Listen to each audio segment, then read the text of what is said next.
देखने को मिला है सऊदी अरब के रास तनूरा पर हमला किया गया है। आपको बता दें कि अरामको की तेल रिफाइनरी को निशाना बनाया गया है। आपको बता दें कि कई मोर्चे पर ईरान एक साथ युद्ध लड़ रहा है। रेसिप्रोकल यहां पर देखने को मिल रहा है और रिटेलिएट करने की स्थिति में क्या अब वो देश भी आएंगे, अपने आप में बड़ा सवाल है। लेकिन कुल मिलाकर 11 ऐसे मुस्लिम देश हैं जहां पर ईरान ने यूएस मिलिट्री बेस को निशाना बनाए हुए है, उसमें सऊदी अरब भी है। और ये ईरान के शाहिद ड्रोन की तस्वीरें हैं, ये अटैक की तस्वीरें हैं। ड्रोन के जरिए अटैक किया गया है सऊदी अरब के रास तनूरा पर। ये हमले की तस्वीरें आपके सामने हैं। आपको बता दें कि अरामको की तेल रिफाइनरी एक बड़ी रिफाइनरी है और यहाँ ड्रोन के जरिए इस क्षेत्र को निशाना बनाया गया है ईरान की तरफ से। शाहिद ड्रोन का इस्तेमाल ईरान की तरफ से किया गया है। इससे पहले खबर यह भी मिली थी कि किस तरीके से F-15 फाइटर जेट जो यूएस का है उसको मार गिराया गया। ईरान ने मार गिराया था मिसाइल के जरिए। और अब ये ईरान के शाही ड्रोन का ये अटैक आप देखिए। सऊदी अरब के रास तनूरा पर यह हमला है और खास तौर पर जो अरामको की तेल रिफाइनरी है उसको इस ड्रोन के जरिए निशाना बनाया गया है। कई मोर्चे पर ईरान एक साथ लड़ाई लड़ रहा है। जहां जहां यूएस मिलिट्री बेस हैं उनको निशाना बनाया जा रहा है। और ये आपको तस्वीर दिखा रहे हैं तेल रिफाइनरी की, अरामको की तेल रिफाइनरी जिसको निशाना बनाया गया। सऊदी अरब के पास का ये इलाका है रास तनूरा। यहां पर ईरान ने शाही ड्रोन के जरिए अटैक किया है।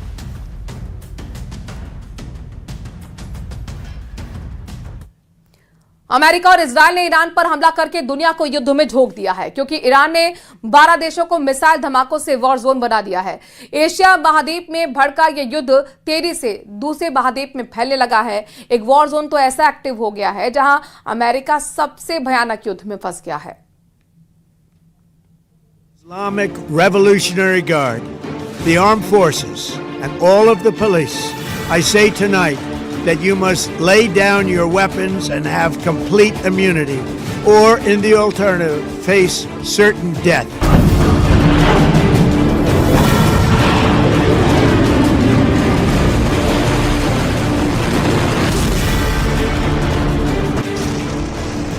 युद्ध रोकने की अमेरिका की एक ही शर्त है, ईरान का सरेंडर, टोटल सरेंडर। मगर ईरान है कि उसने ट्रंप को सरप्राइज देना शुरू कर दिया है। सरप्राइज पर मिसाइलों की बौछार कर ईरान ने एक युद्ध के बदले 12 वॉर जोन एक्टिव कर दिए हैं। ईरान ने ऑपरेशन फतेह-ए-खैबर के नाम से अब तक अमेरिका के सैन्य अड्डों को जिन देशों में दहलाया वो हैं कुवैत, कतर, संयुक्त अरब अमीरात, बहरीन, जॉर्डन, इराक, सऊदी अरब, सीरिया और ओमान। इनके साथ ही ईरान की मिसाइलों का तांडव इजराइल में भी दिख रहा है। लेकिन ट्रंप को चौंकाते हुए ईरान ने साइप्रस को भी रॉकेट का ट्रेलर दिखा दिया है।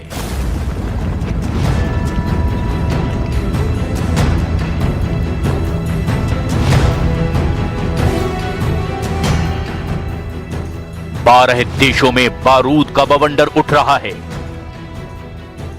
तेल अवीव में ईरान की एक मिसाइल धमाके से भारी तबाही मची है। बहुमंजिला इमारत के चीथड़े उड़ गए हैं।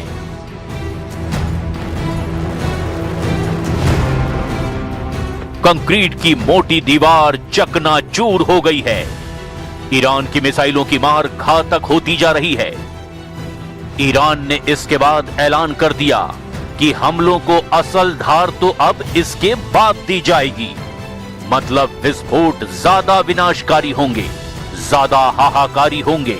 ईरान की संसद के स्पीकर मोहम्मद बाकर गालिबाफ ने ट्रंप और नेतन्याहू के नाम खूनी पैगाम भेजा है।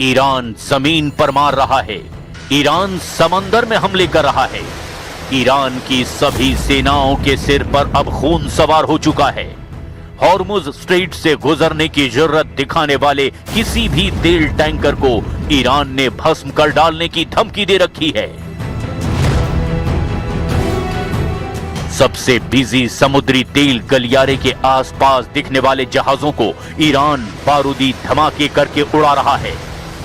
ईरान ने पलाऊ के झंडे वाले तेल टैंकर स्काईलाइट को ओमान के तट पर निशाना बनाया है। ईरान समर्थित प्रॉक्सी मिलिशिया के मल्टीनेशनल नेटवर्क एक्टिव हो चुके हैं।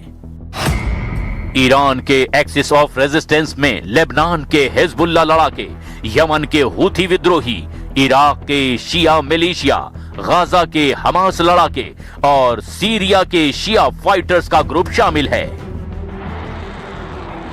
इतने फ्रंट पर अमेरिका और इजराइल को युद्ध में उलझना होगा, शायद ट्रंप को भी इसका अंदाजा नहीं था। हालांकि इससे भी बड़ी मुसीबत ट्रंप के लिए एक ऐसा ज्वालामुखी है जिसका मुंह अभी बंद है, और ये फ्रंट है चीन सागर, जहां चीन जैसा सुपर पावर अमेरिका को सबक सिखाने की फिराक में बैठा है। ट्रंप ने ईरान पर हमला करके चीन को ताइवान फ्रंट पर युद्ध लाइसेंस दे दिया है। ट्रंप ने खामनेई का मर्डर करके जिनपिंग को ताइवान हड़पने के लिए भड़का दिया है। जाहिर है कि ताइवान पर चीन का कंट्रोल अमेरिका की हार होगी, क्योंकि ट्रंप ताइवान का साथ देते आए हैं। और इतना ही नहीं, अमेरिका अगर एशिया में कमजोर पड़ा तो रूस यूरोप के देशों को कुचलना शुरू कर देगा, जहां नेटो के 32 सदस्यों के एटमी वॉर जोन बनने का खतरा सबसे ज्यादा है।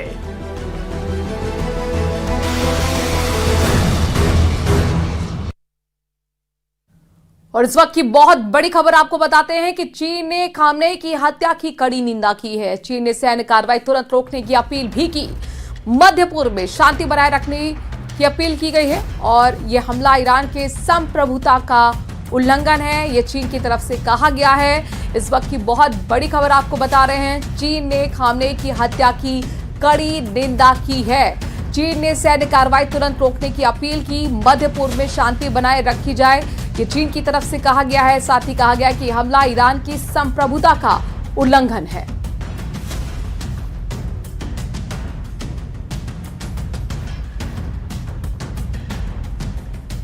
मध्य पूर्व में जिस तरीके से धमाके हो रहे हैं, युद्ध कई मोर्चे पर लड़े जा रहे हैं, चीन का ये रिएक्शन, चीन का ये बयान काफी महत्वपूर्ण हो जाता है, जो कि ईरान को समर्थन चीन देता रहा है, एक अच्छा दोस्त रहा है, रूस अच्छा दोस्त रहा है, और चीन की तरफ से कहा गया है कि तुरंत सैन्य कार्रवाई रोकी जाए, मध्य पूर्व में शांति बनाए रखी जाए, और साथ ही ईरान की संप्रभुता का उल्लंघन इस हमले को उसने बताया है। खामनेई की हत्या की कड़ी निंदा भी चीन ने की है। इसी के साथ देश और दुनिया में वक्त छोड़े से ब्रेक का है, लेकिन खबरों का सिलसिला जारी है अपने देश के number 1 news channel news 18 Rajasthan पर। नमस्कार।